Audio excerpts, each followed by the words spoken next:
जो next type का question है वो क्वेश्चन कुछ इस तरीके से है। इसमें कहा है उसने कि चित्र में दर्शाई गई धरण के लिए SFD एंड BMD आरेख बनाओ। ये आपको डायरेक्ट चित्र दिया गया है। इसमें पॉइंट है आपके, यहाँ पर पॉइंट आपका A, ये पॉइंट आपका B, ये पॉइंट आपका C, ये पॉइंट आपका D। सबसे पहले हम क्या करते हैं, इन प्रतिक्रियाओं को रिमूव करते हैं और इन सपोर्ट को रिमूव करेंगे। रिमूव करने के बाद यहाँ पर एक प्रतिक्रिया लगाएंगे। रोलर सपोर्ट है तो कैसी प्रतिक्रिया लगेगी, ऊर्ध्वाधर RC। इस बार B नहीं लेना, C लेना है। यहाँ पर कैसी प्रतिक्रिया है, सिंपल सपोर्ट है, प्रतिक्रिया रिमूव करके कैसी लगेगी, RB। अब आपका वही कंडीशन है साम्यावस्था की। सबसे पहले समेशन Fx बराबर 0, यह कंडीशन आपकी नहीं लगेगी क्योंकि कोई भी क्षैतिज बल आपको नहीं दिया। समेशन Fy, इसमें आपके दो ऊर्ध्वाधर बल हैं RB प्लस RC बराबर, जो 10 किलो न्यूटन मीटर का लोड है वो कितनी दूरी पर है, 4 और 1 5 और 2 7.5, 10 गुणा 7.5 प्लस 10 प्लस 10 बराबर,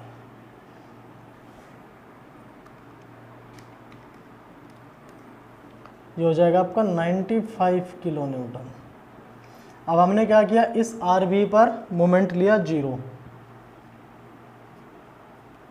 RB पर मोमेंट लिया तो RB गुना 0 माइनस इस 10 किलो न्यूटन मीटर का जो UDL है इसकी यहाँ से D तक की दूरी कितनी है, B से D तक की 4 और 2 6.5, 10 गुणा 6.5, 6.5 बटा 2, फिर माइनस B से D पॉइंट पर है आपका 10 किलो न्यूटन का पॉइंट लोड, 10 गुना 6.5 प्लस RC की तक की दूरी कितनी है, 4 मीटर प्लस। अब देखो ये B के लेफ्ट साइड में भी बीम बचा हुआ है, इसके लिए पॉइंट लोड के लिए 10 गुना 1 माइनस UDL के लिए 10 गुना 1 गुना 1 बटा 2 बराबर 0। यह कंसेप्ट मोस्ट इम्पोर्टेंट है क्योंकि इस बीम पर जैसे कैसे घुमा रहा है, जैसे कैसे घुमा रहा है, जैसे घुमा रहा है एंटी क्लॉकवाइज, और ये से कैसे घुमा रहा है क्लॉकवाइज, तो दोनों के चिन्ह चेंज हो जाएंगे। इस बीम पर जब ऐसे क्लॉकवाइज घुमाएगा, नीचे को ऐसे क्लॉकवाइज के लिए हमने माइनस लिया, और ये ऐसे कैसे घुमा रहा है एंटी क्लॉकवाइज, उसके लिए हमने प्लस लिया है। कैलकुलेट करते हैं इसको, ये गलत लिखा है, प्लस है।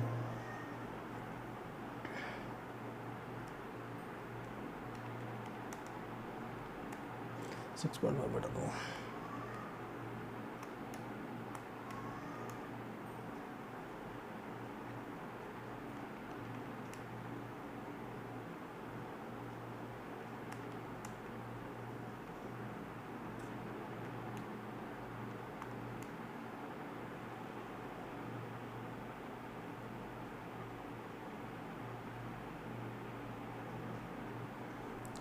तो यहाँ से आपका जो RC का मान आया है वो आया है 65.31 किलो न्यूटन।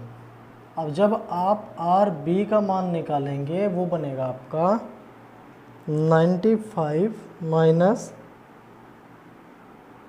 65.31, 29.69 kilo Newton. अब हम कैलकुलेशन करेंगे शेयर फोर्स की।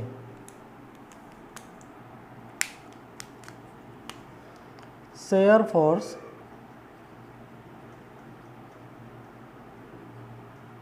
A पर कितना है, माइनस का 10। उसके बाद आप शेयर फोर्स निकाल रहे हो A से B के बीच, माइनस 10 होगा तो A से A के बीच क्या लगा हुआ है आपका UDL है, कितनी दूरी पर है, 1 मीटर पर है, माइनस का 20 किलो न्यूटन। फिर आप शेयर फोर्स निकालेंगे पॉइंट B पर, माइनस 20 होगा तो B पर आपका प्रतिक्रिया का मान कितना है, प्लस 29.69 बराबर 9.69 किलो न्यूटन। फिर आप शेयर फोर्स निकालेंगे B2C 9.69 जो होगा तो माइनस बी और सी के बीच आपका क्या है यूडीएल 10 गुना 4। देखते हैं कितना बचेगा।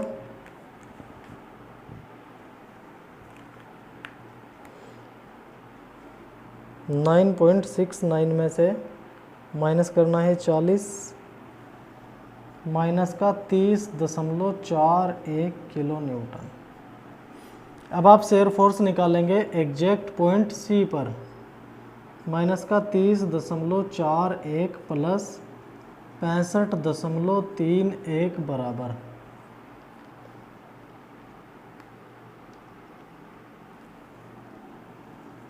35 किलो न्यूटन। अब हम शेयर फोर्स निकालेंगे C2D 35। C2D क्या है यूडीएल 10 किलो न्यूटन पर मीटर का डिस्टेंस कितनी है 2.5 मीटर बराबर बचेगा आपका 10 किलो न्यूटन। अब हम शेयर फोर्स निकालेंगे एग्जैक्ट पॉइंट D पर 10 माइनस 10 बराबर 0। अब इसका हमें शेयर फोर्स डायग्राम बनाना है।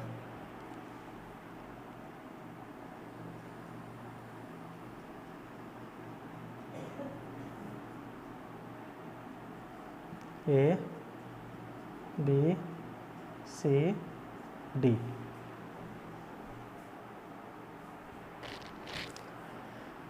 ए पर -10 हमने कहीं यहाँ पर मान लिया। उसके बाद ए टू बी कितना हुआ आपका -20 हमने मान लिया। नहीं, ये तो आपका ए टू बी -20 हुआ है, तो -20 तो और नीचे चला जाएगा कहीं यहाँ पर। फिर एग्जैक्ट बी पे कितना हुआ आपका 9.69 हम यहाँ पर मान लेते हैं। अब इनको इनसे मिला देते हैं।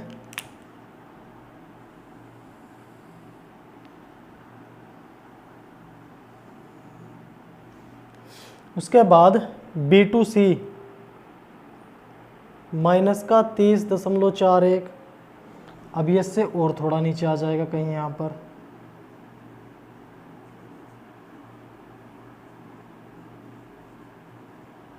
अब फिर ये क्या आएगी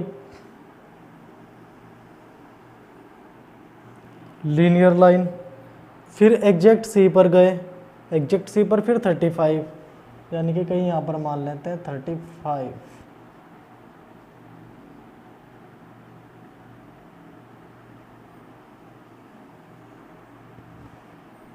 फिर C2D 10, यानी कि हम मान लेते हैं कहीं यहाँ पर 10 किलो न्यूटन।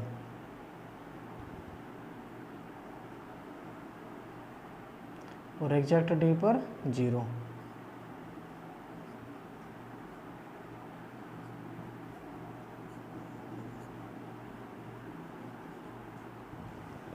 अब आपको इसमें मैक्सिमम बेंडिंग मोमेंट निकालना पड़ेगा बी और सी के बीच। तो ये पहले यहाँ तक की डिस्टेंस निकालते हैं कि बी और सी के बीच की डिस्टेंस क्या होगी जिस पर मैक्सिमम बेंडिंग मोमेंट होगा।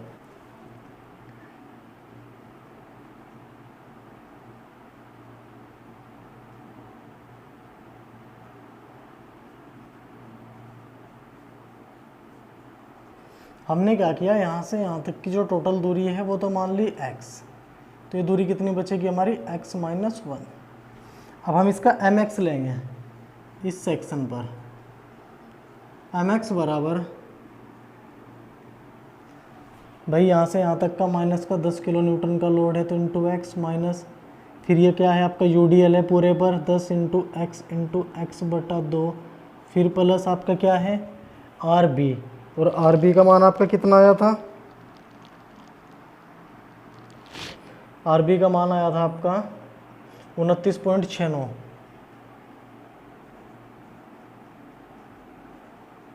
गुणा में x - 1।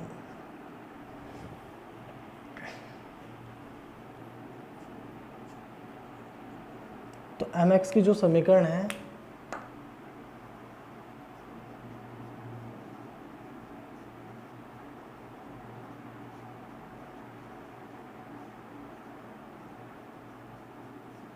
अब हम क्या करते हैं, इस समीकरण 2 का डिफ्रेंशिएट करते हैं, अवकलन करते हैं विद रिस्पेक्ट टू x।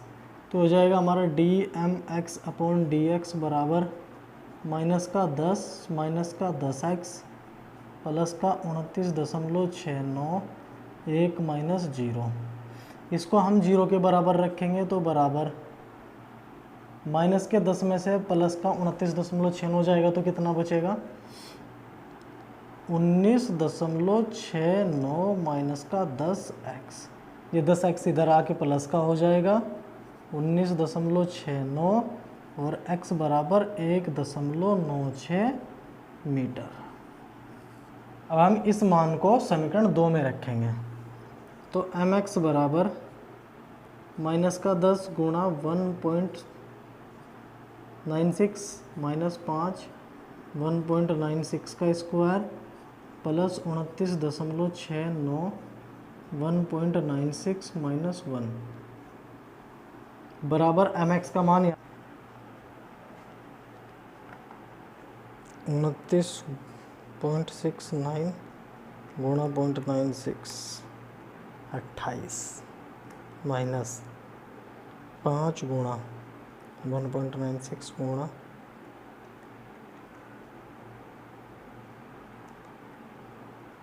10 गुणा 10.31। ठीक है, तो यह आएगा आपका -10.31 किलो न्यूटन मीटर mx का मान, मैक्सिमम बेंडिंग मोमेंट का मान। अब हमें बेंडिंग मोमेंट निकालना है।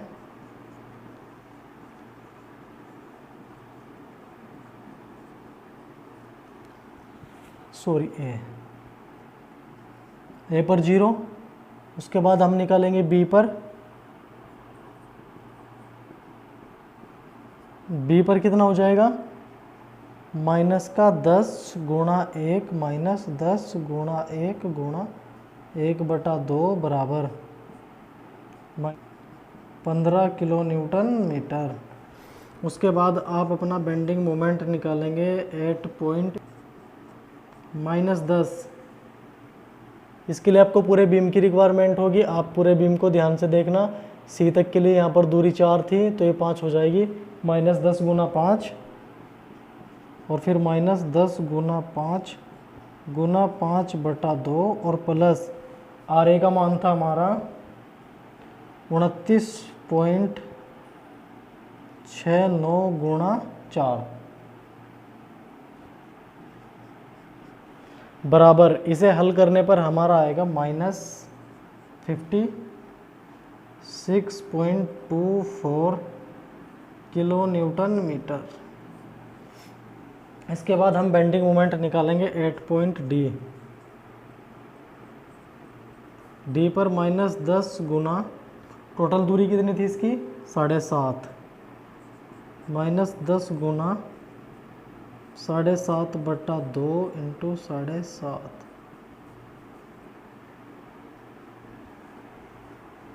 इंटू प्लस आर बी कितना है हमारा 29.69 गुना 5 4 2 6.5। आर बी है हमारा 65.31 65.31 गुणा 2.5। कैलकुलेट करने पर यह आ गया आपका 0।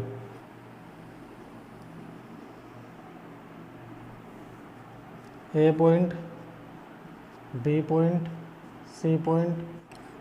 ए पर 0, बी पर -15, हमने -15 किलो न्यूटन मीटर कहीं यहाँ मान लिया। फिर एग्जैक्ट सी पर -56 के लिए कहीं हमें यहाँ मान लिया।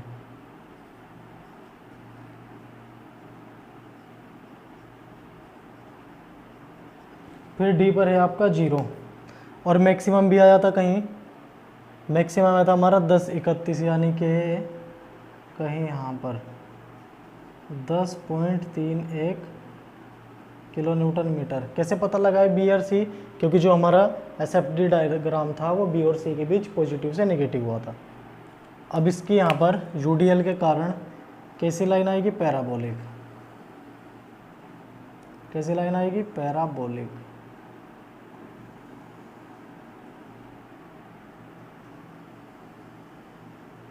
जी है, ये तो कंप्लीट है आपका नेगेटिव बेंडिंग मोमेंट डायग्राम आ गया। और ये कैसी लाइन है? प्रत्येक पैराबोलिक कर्व।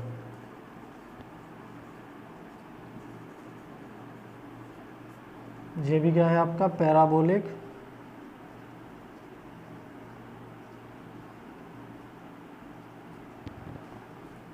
यहाँ पर आपका बेंडिंग मोमेंट डायग्राम ये कंप्लीट हो चुका है। ये चैप्टर भी आपका कंप्लीट हो चुका है। अब हम आपको नेक्स्ट चैप्टर कराएंगे मोमेंट, बेंडिंग मोमेंट का। ये वाला चैप्टर आपका यहाँ पर कंप्लीट हो चुका है। इससे आगे जो चैप्टर है आपका वो नमन समीकरण का है। अब हम आगे जो टॉपिक लेंगे वो नमन समीकरण का होगा। नमन समीकरण का आपको सत्यापन कराएंगे, उसकी मान्यता कराएंगे और नमन समीकरण के ऊपर ही आपके न्यूमेरिकल होंगे।